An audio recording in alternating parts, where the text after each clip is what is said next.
Out of 20 amino acids, 4 of them are the weird, out-of-this-world ones. They bend the rules of structure, charge, and bonding. But those quirks, that's what makes them essential. Histidine is sort of the pH chameleon. Its side chain contains an imidazole ring, a 5-membered ring with 2 nitrogen atoms that can easily grab or donate a proton. That sort of flexibility makes it ideal for chemical reactions inside of your body. What really makes histidine wild is its pKa, roughly 6.5. And your body's normal pH, also known as physiological pH, is around 7.4. That's close enough that histidine can gain or lose a proton depending on the surrounding environment. So, histidine can flip its charge mid-reaction. That makes it a biochemical switch, which is why you'll often find it chilling at the active sites of enzymes, the part of the protein that actually does the work, speeding up reactions that your body needs. Now let's get into our next weirdo amino acid, proline, the helix breaker. Most amino acids play nicely in the flexible backbone of a protein. But proline? Nope.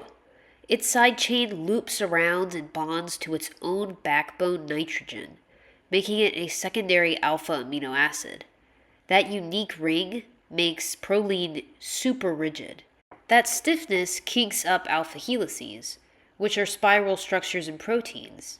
Alpha helices are super stable and held together by hydrogen bonds between nearby amino acids.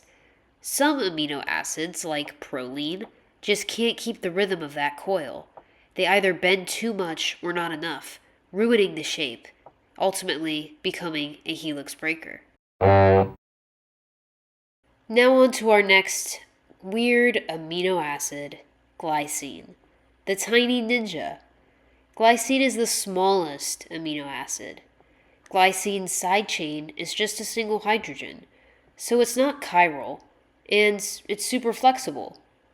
No chirality means glycine doesn't have mirror image versions. Most other amino acids do, sort of like your left and right hands.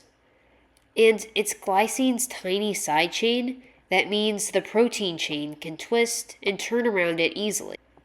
Most amino acids are like your hands, as I said before. Their mirror images are not identical.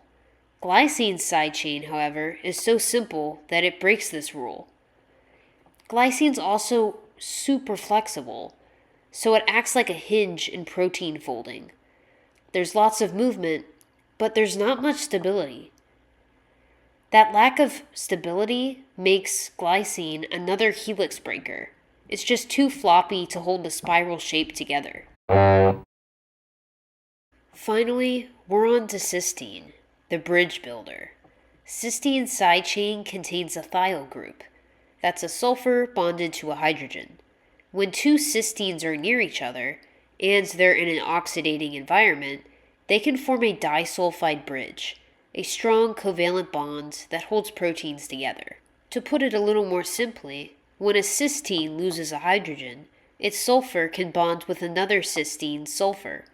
That bridge adds serious stability to protein structure, especially outside the cell, where things are more oxidizing, and these reactions are more likely to happen where there's a loss of electrons. Inside the cell, antioxidants keep the environment reductive, which discourages disulfide bond formation. Outside of the cell, different story.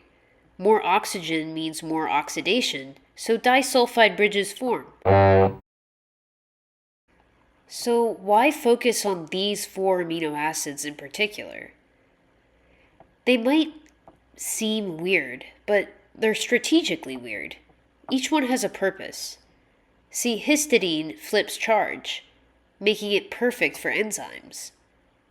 Proline stiffens the protein chain, reshaping protein folding. Glycine slides into tight spaces, making it flexible and disruptive in the overall protein shape. And cysteine locks structure with disulfide bridges, adding protein stability. Together, they help proteins fold, flex, react, and stay strong. As always, thank you for watching.